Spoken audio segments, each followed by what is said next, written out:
Si Kuya Samuel Soriano po, siya po yung tumulong sa amin nung naghahanap kami ng fax machine. Kasi may need kaming isend sa ibang bansa. Kailangan po ng fax machine. So, na-promise po yung kasama ko dito na bibigyan daw po siya ng presents. After 1 month, pinalilikan po namin si Kuya Samuel Soriano para po bigyan ng present. Kuya Samuel Soriano, kumusta po kayo? Kuya, nung time na naghahanap po kami ng fax machine, tapos kayo po yung nasakyan namin. Ano po yung unang pumasok sa isip nyo? Ba't nyo po kami tinulungan?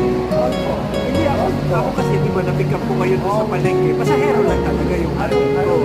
Tapos, di ba, papahatid nga kami dito sa Walter.